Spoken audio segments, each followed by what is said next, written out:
Boa noite a todos. Tá bom o volume aí? Que a paz de Jesus abençoe a todos nós, que o nosso coração esteja desde já conectado ao coração do Cristo, a fim de que possamos receber o máximo possível pelas vias desse canal, o apoio, a esperança, a inspiração, a fim de que o nosso coração saia daqui mais animado, mais fortalecido para o trabalho que o mundo nos convida a fazer lá fora. Que creio, a temática de hoje, a temática do evento, da jornada como um todo, vai girar em torno disso, nesses momentos turbulentos, tumultuosos que hoje vivemos, enquanto mundo, enquanto nação, repensar o papel de cada um de nós, sobretudo enquanto espíritas cristãos, nesse contexto.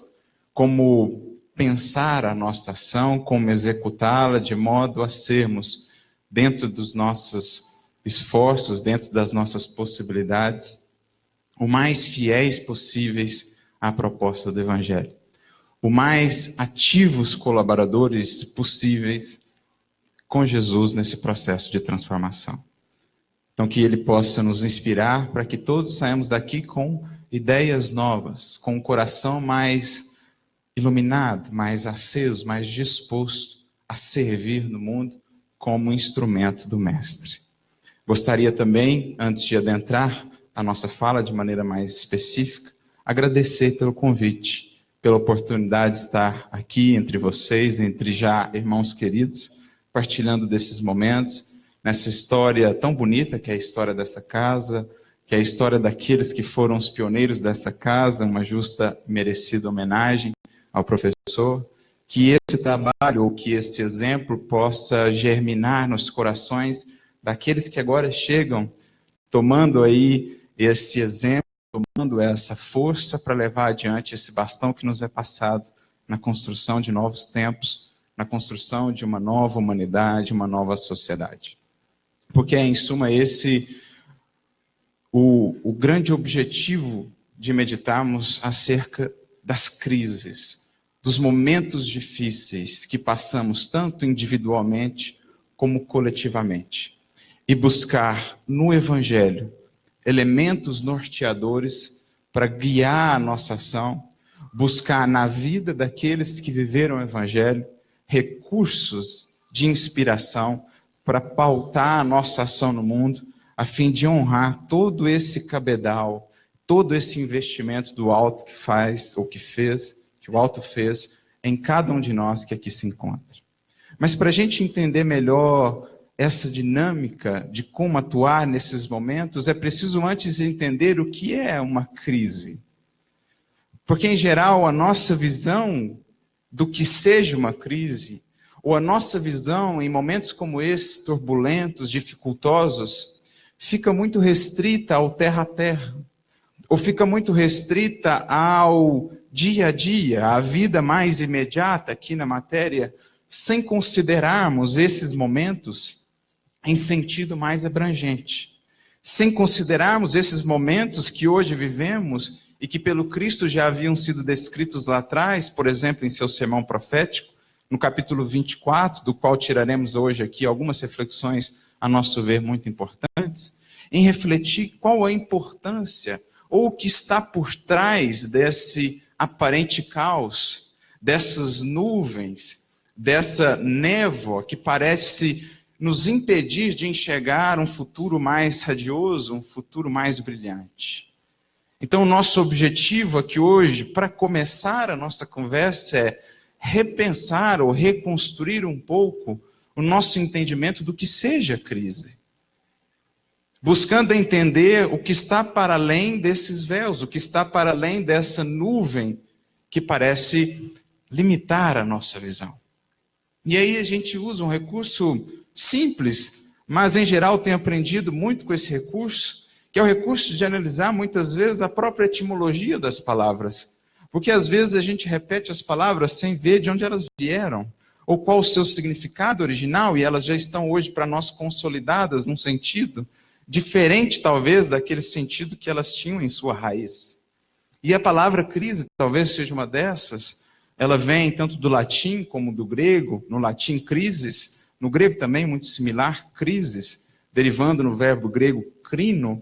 E, em geral, essa palavra, ou essas palavras e esse verbo, estarão associadas a algumas palavras no português que são, de certo modo, sinônimas, ou que têm muitas semelhanças, e que, de certo modo, também já nos trazem muitas pistas para a gente entender melhor o que seja uma crise, e o que está por trás de uma crise, o que representa esse momento para o indivíduo que por ele passa, ou para as coletividades que por ele passam. As palavras que estão associadas a estas são discernir, decidir, julgar, definir, separar. Em outras palavras, crise é um momento de análise, de separação, de melhor entendimento das coisas como elas realmente são, não como nós achávamos que elas eram. É um momento em que as coisas vêm à tona, em que as coisas se tornam mais claras, justamente para que, em entendendo melhor as coisas como são, possamos separar ou decidir aquilo que deve continuar e aquilo que não mais deve continuar. Aquilo que deve ser abandonado e aquilo que deve ser mantido, aperfeiçoado, melhorado, tanto em nível individual como em nível coletivo. Uma crise, então, é um momento, de certo modo, de despertamento para a realidade das coisas. Para a realidade, por exemplo, acerca de nós mesmos, de como temos pautado a nossa vida, de como a temos conduzido. Para a realidade das coisas como elas são, em termos de sociedade, em termos de família, como de fato têm sido as nossas relações, quais têm sido as bases sobre as quais temos construído o futuro, a nossa felicidade, a nossa estabilidade. A crise, ela vai meio ter esse papel de pintar as coisas em suas devidas cores, destacando para nós aquilo que já não é mais interessante e aquilo que é, sim, muito interessante e deve, portanto, ser cultivado. Então, logo a gente começa, na medida em que busca elevar um pouco o pensamento, ou enxergar as coisas de mais alto, e é isso que todo instante Kardec nos convida a fazer na doutrina espírita, não é? Quando a gente vai lendo a codificação espírita, por exemplo, perco o número de vezes em que li Kardec dizer: quando o homem se eleva pelo pensamento, quando nos elevamos pelo pensamento, enxergamos as coisas de maneira muito diversa. Porque então, para aqueles que estavam no vale, os obstáculos pareciam intransponíveis, porque não tinham profundidade de visão. Não tinham essa capacidade de redimensionar as coisas no seu justo tamanho, porque faltava-lhes esse horizonte que resignifica todas as coisas. Mas a criatura que pelo seu esforço, pelo pensamento e pela sintonia com o alto se eleva, naturalmente ela começa a enxergar as coisas de uma nova perspectiva. E aquilo que antes pareciam obstáculos ou dificuldades intransponíveis, agora percebe ele nada mais são do que novos e novos degraus que o convidam a um novo patamar. A um novo patamar de vida, a um novo patamar de entendimento da vida, a um novo patamar de vivência enquanto sociedade, a um novo patamar do que seja ser humano, do que seja expressar o nosso potencial na vida. Então a crise vai ter essa característica de tornar as coisas mais fáceis de serem discernidas, de ter essa tarefa de separar as coisas, de colocá-las em seu devido lugar. E assim é que Jesus descreve, por exemplo, nas suas parábolas do reino, o processo de conquista ou de edificação do reino de Deus na terra. Muitas das parábolas de Jesus, nas quais ele fala sobre o reino de Deus, serão marcadas com características diferentes, mas com a mesma essência, por momentos de separação, por momentos de julgamento. São as chamadas, na linguagem teológica, parábolas escatológicas. Uma palavra difícil, grega, mas que nada mais significa do que o estudo sobre o fim dos tempos. Na compreensão católica, juízo final do fim dos tempos. Mas nosso entendimento espírita, o fim dos tempos, ou seja, o fim de um ciclo de humanidade, ou um fim de um ciclo de aprendizado, para adentrarmos um novo ciclo de aprendizado. Em que, marcando essa transição, nós temos esse processo de separação. Por exemplo, se pegamos a parábola do trigo e do joio, Jesus diz, aguardemos a ceifa, para que então trigo e joio sejam separados. Quando fala da parábola da pesca ou da rede, por exemplo, Jesus fala, após a pesca, os pescadores falam, portanto, a separação dos peixes deteriorados e dos bons peixes, retendo ou guardando os bons peixes nos recipientes e lançando fora ou para distante os peixes deteriorados. E assim, em outros ensinamentos de Jesus, nós vamos perceber essa característica da crise marcando o fim de uns tempos, ou de alguns tempos, para o início de outros tempos. Lembrando que esse fim dos tempos não é destruição, no sentido como muitas vezes imaginávamos. De certo modo é destruição, mas uma destruição que objetiva a renovação, que objetiva o aperfeiçoamento. Então agora a crise, os momentos de crise, os momentos difíceis, que antes enxergávamos apenas numa perspectiva dificultosa, de algo que apenas nos traz dores, lutas, dificuldades, começam a ser por nós enxergado num novo modo de entender, como, na verdade, oportunidades maiores ou estímulos maiores de renovação e de transformação, tanto no plano individual como no plano coletivo, onde as lutas, as dificuldades assomam para que, com coragem e humildade, possamos olhá-las e então nos dispormos a trabalhá-las. Porque não há mudança sem antes identificação dos problemas. Não há mudança ou possibilidade de mudança sem antes discernimento do que precisa ser mudado. E é o que a crise faz conosco. Ela mostra o quadro tal qual ele é. E naturalmente que nesse processo, como em nenhum outro momento da nossa jornada, não estamos desamparados. Pelo contrário, somos todos nós preparados para vivenciar esses momentos de crise. Somos todos nós preparados pela espiritualidade que nos mune de recursos muito antes daquele grande momento, a fim de que naquele grande momento nós possamos estar, se bem aproveitamos as oportunidades antes, se não formos negligentes, se não formos indiferentes para com a nossa vida espiritual, possamos estar fortalecidos para encará-lo de maneira mais serena, mais segura. É o que Emmanuel vai nos dizer, por exemplo, no livro Religião dos Espíritos, capítulo 85, numa mensagem chamada No Grande Momento.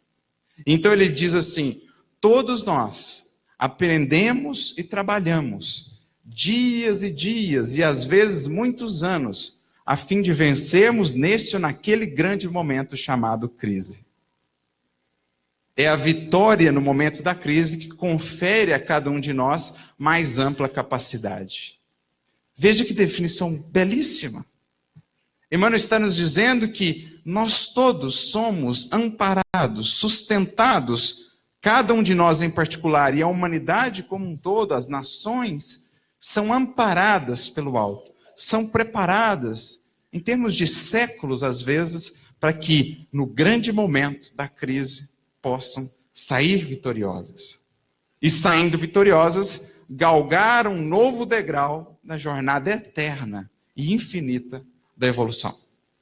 A vitória na crise confere mais ampla capacidade, porque então passaremos a nos preparar para novas crises, para novos momentos de aferição de valores, que nos, assim sucessivamente, levarão a novos e novos degraus da evolução. Em outra mensagem, muito similar, agora no livro Vinha de Luz, capítulo 58, chamada Crises, Emmanuel vai nos dizer, todos os seres e todas as coisas se preparam em consideração às crises que estão por vir. É a crise que decide o futuro. Olha, todos os seres e todas as coisas, no seu processo evolutivo, nada mais estão fazendo do que se prepararem se fortalecerem paulatinamente, gradativamente, para os grandes momentos de aferição, que hoje sabemos vivemos na terra, que hoje sabemos estamos mergulhados na terra. Então ele acrescenta: a árvore aguarda a poda, o minério, o cadinho, a ave, a tormenta, a ovelha, a tosquia, o homem, a luta, o cristão, o testemunho. Todos aguardam os momentos de crise. Sem o saberem, são preparados, e agora nós já sabemos, e podemos nos preparar melhor, podemos nos fortalecer e aproveitar melhor tudo que nos chega, para que nos momentos dos testemunhos estejamos fortalecidos, estejamos mais firmes. Então a crise agora ganha um novo sentido para nós, até um sentido acolhedor, até um sentido de valorizar essa crise como oportunidade de realmente perceber em que patamar nós estamos. Porque assim é na nossa vida. Se passamos por uma crise na saúde, é a vida que nos convida a pensar como temos cuidado da nossa saúde até então. Quais têm sido os seus cuidados com o corpo? Quais têm sido os seus cuidados com a saúde emocional? A crise na saúde, portanto, nos mostra, ou nos coloca diante da nossa conduta perante a saúde, perguntando o que você quer manter e o que você quer deixar para trás. A crise financeira nos convida a fazer o mesmo em relação a esse assunto. A crise afetiva, o mesmo, como tenho me relacionado? Em que ou que modo tenho tratado as minhas relações afetivas? Que profundidade tenho trazido às relações? Para que ou aprofundemos mais essas relações que saem das crises mais sólidas, ou fiquemos na superficialidade, muitas vezes fugindo ou abandonando o trabalho por fazer, tendo que aprender depois, mais adiante, com maiores dificuldades, talvez. Porque a crise é sempre, com esse novo olhar, convite a crescimento, convite a aprofundamento, convite a desenvolvimento. É isso que esses espíritos estão a nos falar. Veja, portanto, como o nosso olhar se renova para as lutas que estamos vivendo hoje, tanto cada um de nós nas nossas lutas particulares, como todos nós, enquanto brasileiros, enquanto nação, as lutas que agora nos convidam a ver em que ponto estamos, em que ponto a nossa sociedade está, para que possamos projetar em que ponto nós queremos chegar. Mas é claro que nem sempre essas crises, ou na maioria das vezes essas crises, não são indolores. Elas trazem, sim, esse aspecto da dificuldade, da luta, da dor, muitas vezes, que é esse recurso, esse aguilhão que nos tira da zona de acomodação. Esse aguilhão, esse recurso que mexe as nossas bases, abala a estrutura a fim de que a gente veja se realmente estamos construindo fundamentos sólidos de uma vida feliz, de uma vida equilibrada, em sentido duradouro. Essa agitação, esse aparente caos do momento da crise é aquela mexida que a gente dá no lago, revelando o lodo que estava no fundo, até então não trabalhado. É aquela levantada no tapete para que vejamos toda a sujeira ali acumulada e possamos agora lidar com ela de maneira madura. Isso, esse autoencontro, esse perceber a realidade acerca de nós mesmos, perceber que não somos tão bons quanto imaginávamos, perceber que a nossa sociedade não é tão boa ainda quanto pensávamos, isso muitas vezes é para nós doloroso. Os choques que isso causa têm aí as suas dores. Mas aqui gostaria de trazer um texto de Emmanuel que vai desenhar melhor para nós o que é esse papel das dores. O que o sofrimento, e aqui o grande exercício enquanto espíritas é aprender a bem sofrer, isto é, aprender a acolher o sofrimento, colhendo a lição que ele traz por detrás dos seus véus. Aprender a bem sofrer. Emmanuel vai nos trazer uma mensagem que vai nos ensinar esse papel do sofrimento, da dificuldade, como revelador de nós mesmos. Como revelador daquilo que estava oculto. É uma mensagem que está no livro Justiça Divina, capítulo 17, chamada Exames. Lembrando lá a palavra crise, que é análise, separação, exame, teste, aferição. Porque é isso que define realmente o que somos. Como diz o apóstolo Paulo na sua primeira carta aos Coríntios, capítulo 13, a obra de cada um será provada pelo fogo. Olha a definição de Paulo. O fogo provará qual seja a obra de cada um. Porque às vezes a gente acha que está muito bem, mas chega o sofrimento e mostra que a gente estava... Porque às vezes é assim. Na tendência da acomodação, a gente acha que está fortalecido. A gente acha que está bem sólida a nossa fé. E aí vem o sofrimento e fala, tem mais a fazer, meu filho. Nunca estacione. Nunca cristalize. Porque há sempre o que fazer. Há sempre o que avançar. E o sofrimento vem e te mostra isso. Às vezes a vida vai indo bem, de repente vira de pernas para o ar. E é então que você se vê como você realmente é. E é só isso que pode realmente te libertar. E conhecereis a verdade vos fará livres. Não só a verdade da lei divina, que é fundamental como parâmetro, mas também a verdade acerca de quem eu sou. Porque sem saber quem eu sou, sem as ilusões, sem as máscaras, estou ainda muito na superficialidade de mim mesmo, do meu ser, da minha essência mais profunda.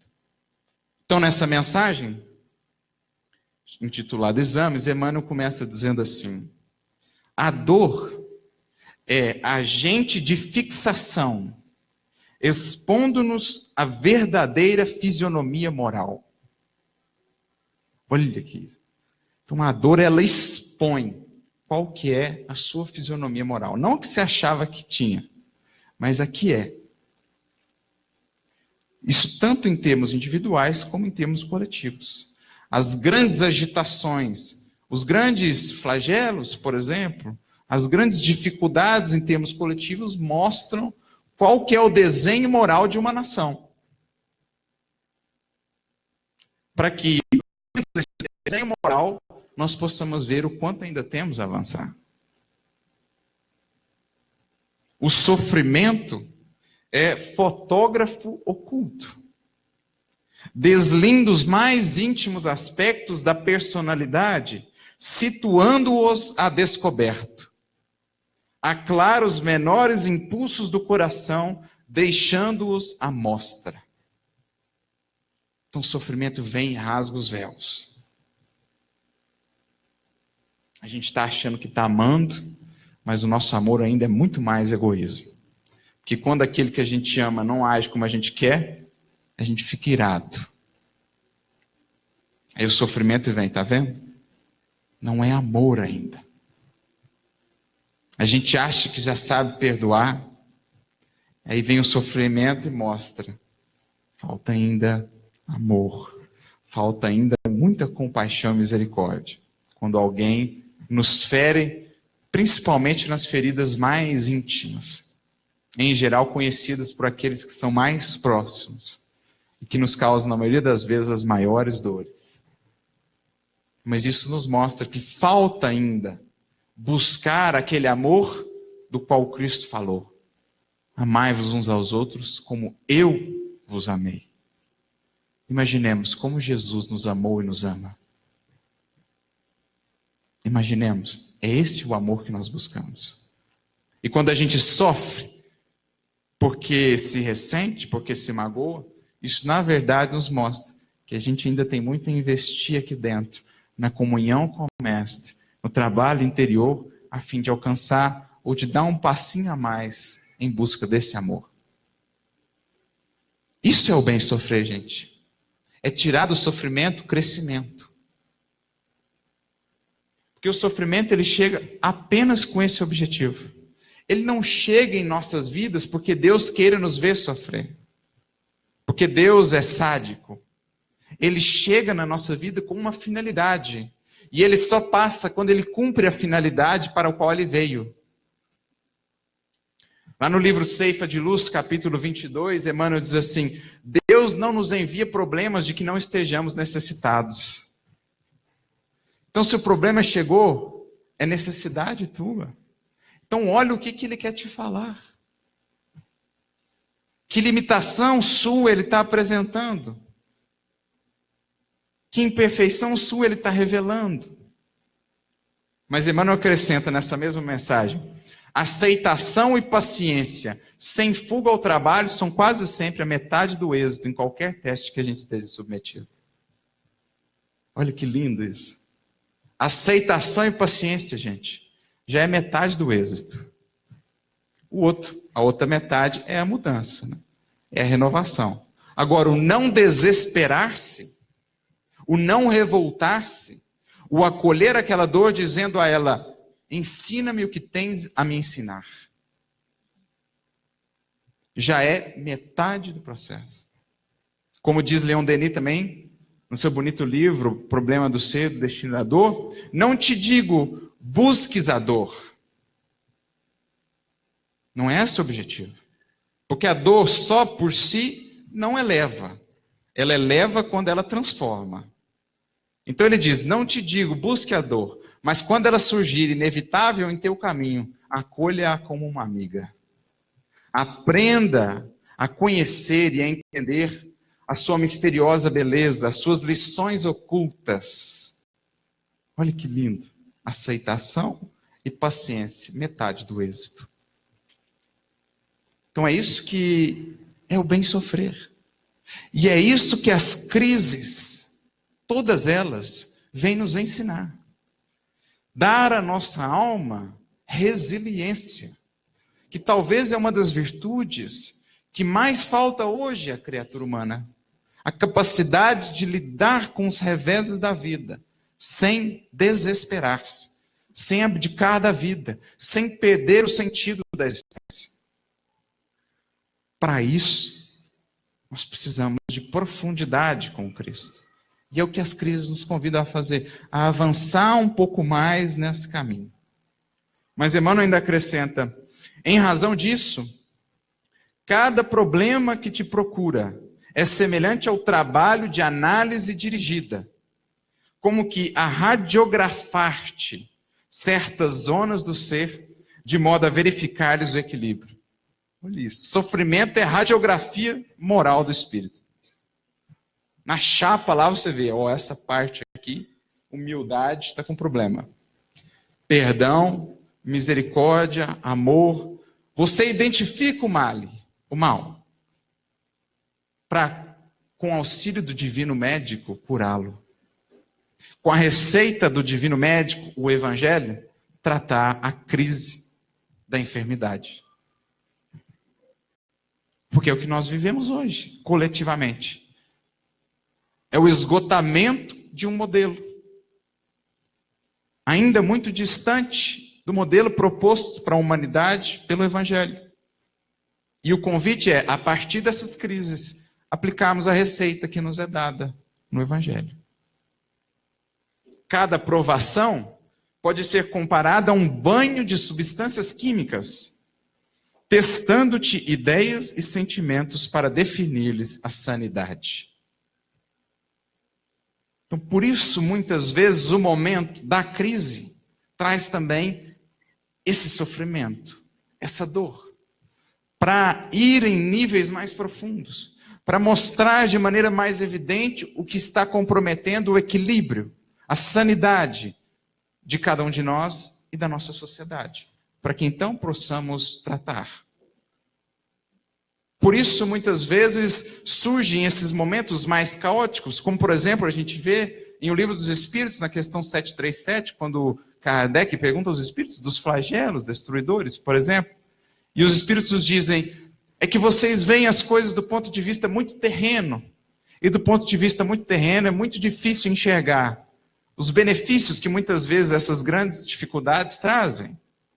Mas, para aquele que sobe e enxerga do ponto de vista do espírito, logo se percebe como que esses movimentos muitas vezes vêm acelerar o progresso e fazer em alguns anos o que precisaria de séculos para ser feito.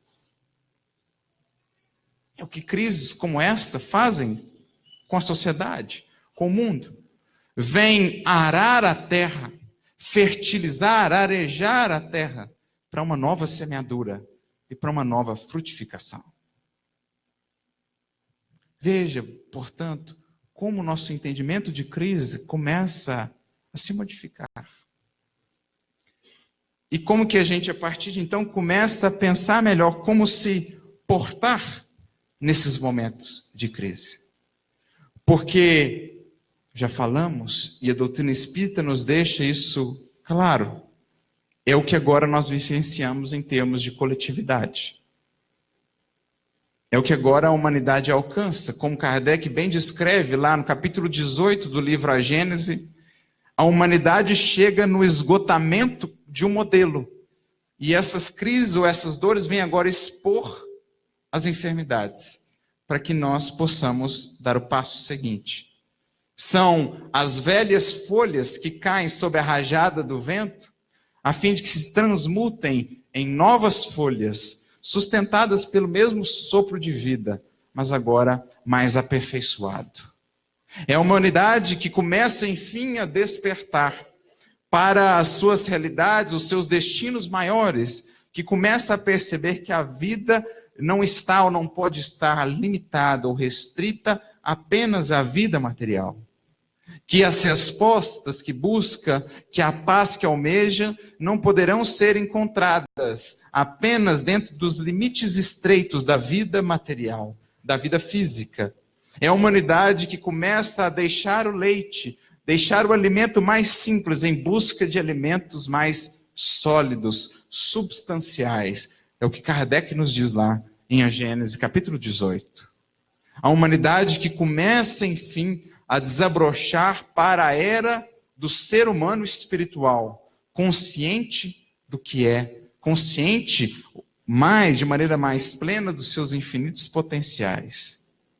É o que agora nós começamos a entrar. E por isso, a crise passa a ser entendida como um momento, uma oportunidade ímpar de crescimento e de renovação. Naquela mesma mensagem que aqui já citei, Vinha de Luz, capítulo 58, Crises, Emmanuel vai dizer, concluindo a mensagem: quando, portanto, te encontres em imensas lutas, considere que o Senhor te conduziu a essas circunstâncias, pensando na probabilidade da tua exaltação, isto é, na probabilidade do teu crescimento a partir dessas experiências. E entenda, ou compreenda, que toda crise é fonte sublime de espírito renovador para os que sabem ter esperança. Toda crise é fonte sublime de espírito renovador para os que sabem ter esperança. Então, nosso grande objetivo é como, portanto, manter a esperança nesses momentos de crise. Porque Jesus, ao descrever o momento da transição planetária, lá em Mateus 24, disse que por abundar a iniquidade, o coração ou a caridade de muitos esfriaria. Isto é, muitos deixariam a chama apagar, a chama da fé, a chama da esperança, a chama do amor, por conta dessa aparente abundância de iniquidade. Mas a questão é, como já vimos agora, não é que a iniquidade antes não existisse, é que agora ela veio à tona.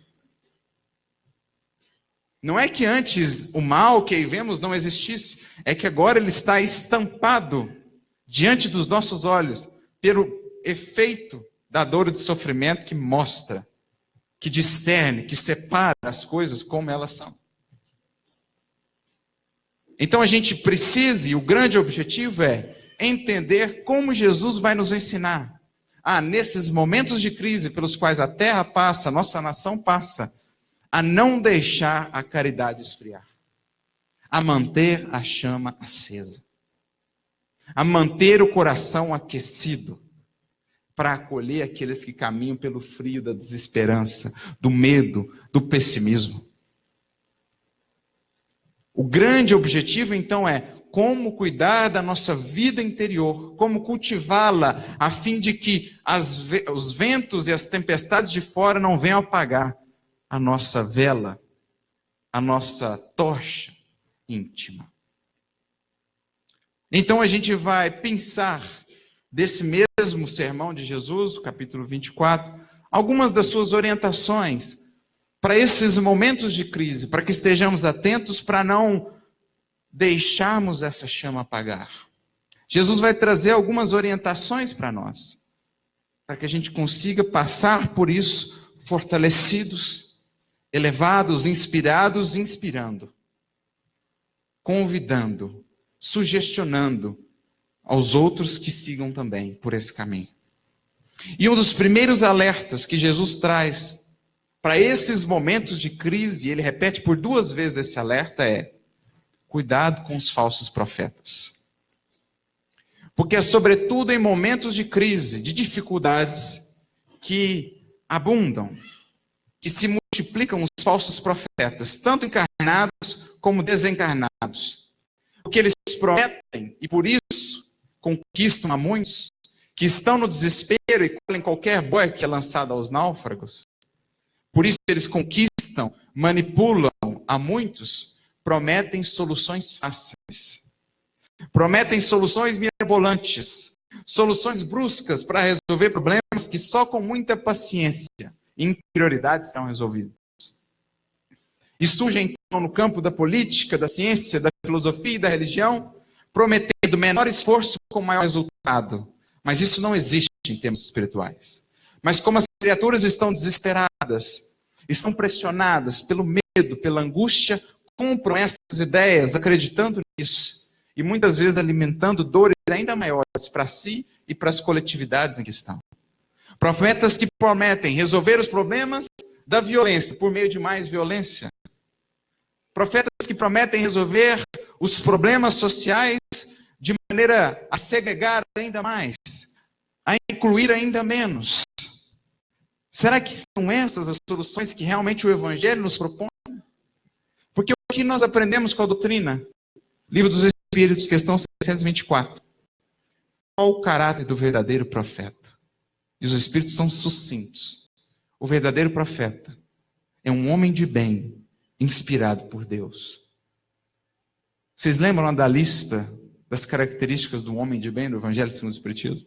Capítulo 17, tem 3, aquela lista, de certo modo, extensa. Pois bem, o profeta verdadeiro, aquele que é realmente um missionário, que tem essa tarefa de renovar, ele só é se os seus frutos, a sua vida, as suas palavras e as suas ações estejam minimamente harmonizados com aqueles ideais do homem de bem. Inclusão, caridade, misericórdia, perdão, humildade, modéstia. São essas as virtudes claras para identificarmos é ou não é alguém realmente a serviço da renovação e transformação do mundo. Com esse recurso é fácil para cada um de nós separar verdade de falsidade, o verdadeiro profeta, daquele que na verdade promete soluções fáceis, soluções de menor esforço, mas que na verdade são armadilhas. Como a gente precisa disso nesses momentos? Para a gente não tomar essas soluções prontas, achando que vão resolver os problemas. Só o amor, só a fraternidade, só a misericórdia resolve os problemas de maneira duradoura.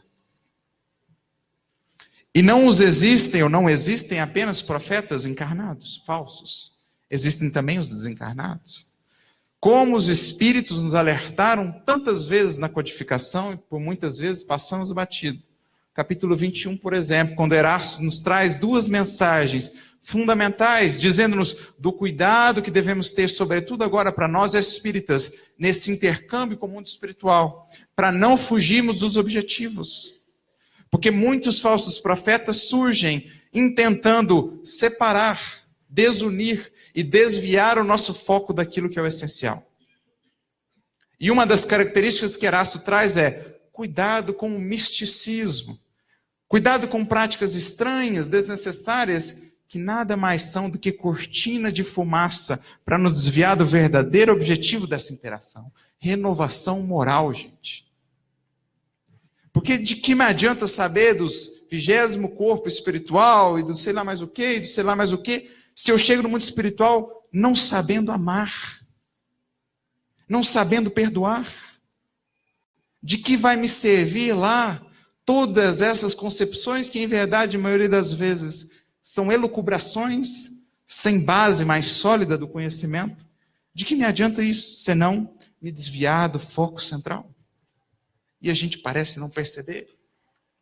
E aí eu me recordo de um outro trecho que está em O Livro dos Médiuns, lá no capítulo 27, quando Kardec fala das mistificações, e ele pergunta ao Espírito de Verdade. As mistificações são um grande escolho da mediunidade. Como nos prevenir delas? E o Espírito de Verdade, como sempre, em todas as mensagens que temos dele na codificação, é direto, é sucinto e é profundo. Ele diz, não pedindo o Espiritismo que ele não pode dar. A sua finalidade é a renovação moral da humanidade. Se vocês estivessem focados nisso, esses enganadores não teriam nenhuma ascendência sobre vós. Se nada de fútil nós pedíssemos a eles, se nada de fútil nós buscássemos antes os valores morais, nunca estaríamos sobre a tutela ou sob o jugo desses falsos profetas. Por isso dirá Emmanuel, o êxito dos falsos profetas em nossa vida está na razão direta da falsidade que ainda abrigamos em nós.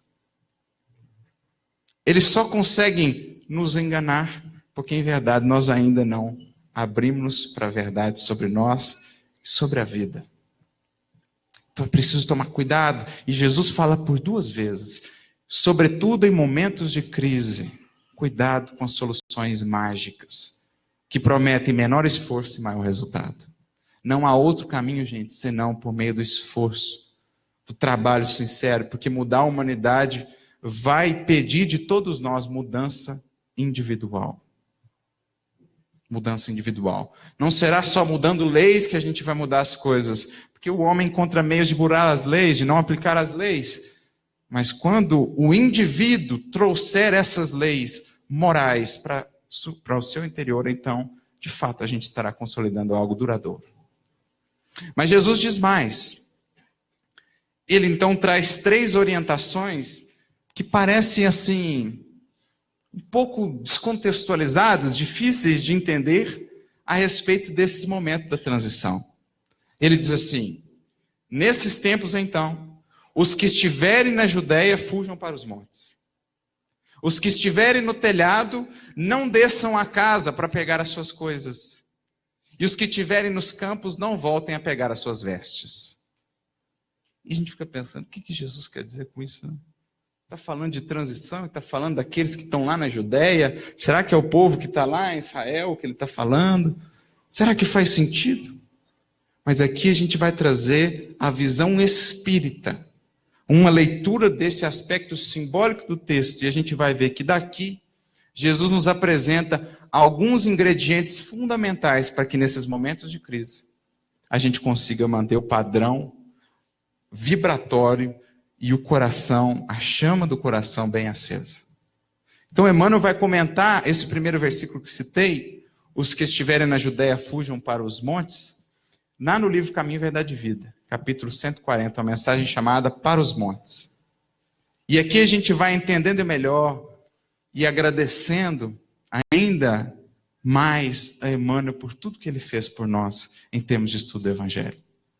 Ele vai pegar esse versículo, que em tese não se aplica em nós, porque nós não estamos na Judéia, e vai mostrar o sentido mais profundo, espiritual, mostrando que ele se aplica em verdade a todos nós. Emmanuel começa dizendo assim, referindo-se aos instantes dolorosos que assinalariam a renovação planetária, ou seja, Jesus falava nesse sermão dos instantes dolorosos da renovação planetária que nós estamos vivendo. Aconselhou o mestre aos que estivessem na Judéia procurar os montes. A advertência é profunda porque, pelo termo Judéia, devemos tomar a região espiritual de quantos, pelas aspirações íntimas, se aproximem do mestre para a suprema iluminação. Então, quem está na Judéia é quem já aceitou o convite do mestre. Quem está na Judéia é quem já se propôs a seguir o mestre. Então esse chamado, creio, estende-se aqui a todos nós. Então os que estiverem na Judéia, fujam para os montes. E aí mais adiante ele diz, é chegado o instante de se retirarem os que permanecem na Judéia para os montes das ideias superiores. É indispensável manter-se o discípulo do bem nas alturas espirituais, sem abandonar a cooperação elevada que o Senhor exemplificou na terra. Então, para que montanhas a gente tem que fugir, gente? Não fugir do trabalho, não fugir da luta, mas internamente nos elevarmos pela prece, pelo ideal, pela sintonia e principalmente pela exemplificação, a fim de que nos mantenhamos lá nos montes, enxergando as coisas de mais alto, entendendo as coisas de maneira mais abrangente, porque só assim a gente vai conseguir superar as crises sem deixar a chama da esperança apagar, esfriar.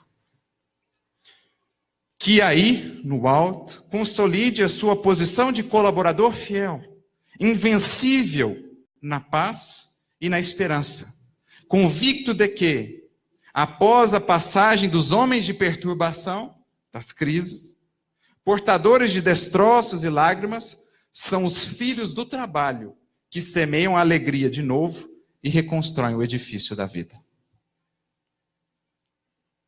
Então é preciso que a gente fuja, no bom sentido da palavra fugir aqui, com todo o nosso empenho, para os montes. E lá, cultivando essa altura espiritual por meio da prece, do trabalho constante, que aprimora a nossa relação com Jesus, lá fixemos residência. Porque já dizia o mestre, não se esconde uma cidade edificada sobre o monte. E é de cidades edificadas sobre o monte que nós precisamos hoje para aqueles que andam nos vales. Porque de longe conseguem enxergar o valor do exemplo. E de longe são inspirados e conduzidos pelo farol que se acende nessa cidade edificada sobre o monte. E o mal nada mais ou nada pode com essas cidades edificadas sobre o monte, senão exaltá-las ainda mais, por meio da sua ação. Quanto mais atacam essas cidades, mais as ressaltam. É o que nós, como cristãos, precisamos. Algo que vai na mesma linha do próximo versículo, quando ele diz, os que estiverem no telhado não desçam à casa, não desçam ao porão. E aí não tem como nós, espíritas, não nos lembrarmos de no mundo maior, capítulo 3, Calderaro, quando nos fala da casa mental, apresentando-a em 3 níveis, porão, o piso e o sótão, o telhado. Dizendo que no telhado estão as nossas vinculações com os ideais nobres, com aquilo que nos conecta ao alto. Jesus nos diz, quem estiver nessa conexão, não volte ao porão. Não desça. Não ceda à animalidade. Busque cultivar o ideal superior que te alimenta na jornada. Busque enxergar os horizontes mais vastos que te dão força para a caminhada. Isso é estar no telhado, é ver mais longe. Não desça, portanto, ao porão. Porque no porão estão os arquivos da animalidade que já somos convidados a superar, em detrimento ou em benefício dos arquivos da angelitude, ainda por nós, a serem descobertos. E é o que está dito também no terceiro. Os que estiverem no campo, não voltem a buscar as vestes. Em outras palavras, quem estiver trabalho, gente, quem estiver no trabalho, quem estiver no campo de trabalho com Cristo, não volta para buscar as vestes das ilusões. Abandone de vez as capas. Esqueça ou ressignifique o valor que você dá a status, nome, título. Tudo isso são vestes que vão ficar. Valorize o trabalho, porque isso são seus verdadeiros títulos. O cristão é conhecido pelo montante de trabalho, pela herança, pelo legado construído nos outros corações. Tudo mais é capa, porque para seguir Jesus, a gente precisa deixar para trás as capas. É o que a gente vê lá com o cego de Jericó, não é? Antes de seguir o mestre, a primeira coisa que faz quando se levanta para o trabalho é lança longe a capa. Porque a gente vai aprendendo, meus amigos, que com a morte só morrem as ilusões. E que nós somos convidados a, desde já, abdicar delas em busca da verdade que liberta. É o que Jesus, portanto, nos orienta a fazer em momentos de crise. Buscar o alto, o telhado, os montes, os campos, ação, atividade, prece, sintonia, a fim de que cada vez mais nos elevemos às alturas da exemplificação, que é a única força poderosíssima, muito mais poderosa que qualquer palavra, para falar a todos os corações: não desanime. Para além da tempestade, o sol começa a raiar. Para além das nuvens escuras, eis que já podemos ver os primeiros raios de uma nova aurora, de uma nova humanidade que essa crise haverá de gerar. Que possamos, cada um de nós, portanto, aprendendo e entendendo a oportunidade que temos em mão, subir aos montes com Cristo e exemplificar. Que Deus nos abençoe a todos, muita paz e muita luz.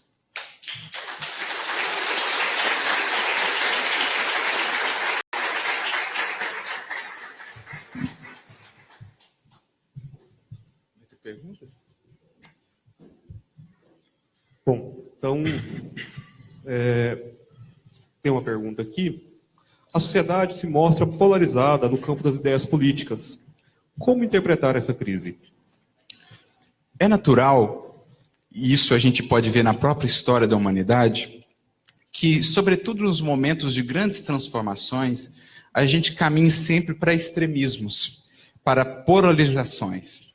Porque é natural que a gente, e isso é um movimento pendular, né? Saindo de um antigo modelo, a gente passa para um outro modelo meio que no extremo oposto, até que no momento gradativo, ou num processo gradativo de amadurecimento, de desenvolvimento, de amadurecimento, a gente possa ir aos poucos, como num movimento de um pêndulo mesmo, saindo dos excessos, saindo dos extremos, saindo dos fanatismos, encaminhando-se para o meio. Então é natural que nesses momentos a gente passe por essas polarizações. Não é natural que as cultivemos, que as alimentemos. Porque o caminho, todos os sábios sempre nos disseram, desde Aristóteles, desde Buda, o próprio Cristo, o caminho da virtude sempre passa pelo meio. Os extremos sempre escondem conflitos, sempre escondem faltas. E o nosso objetivo é, pelas vias do amor, buscando a essência, buscando aquilo que nos conecta enquanto seres humanos, buscarmos o caminho do meio, o caminho da ponderação, o caminho do bom senso, que haverá de nos unir, claro, num processo de convergência, na medida em que formos amadurecendo. Há um grande teólogo que diz, de maneira muito bela, algo que resume, de certo modo, o processo evolutivo, ele diz: tudo que sobe converge. Porque assim é. Quanto mais maduros nós estamos, quanto mais crescemos espiritualmente, mais vemos que aquilo que nos separava era muito mais uma questão de aparência do que realmente essência. Que, na verdade, a grande maioria de nós buscava os mesmos objetivos, talvez com meios um pouco diferentes. Mas quando aprendemos a conjugar o amor, juntamente ao conhecimento, é verdade, a gente vai estreitando esses laços e encaminhando-se para a convergência, na unidade. Porque Deus é um. Bom, Arthur, então a gente agradece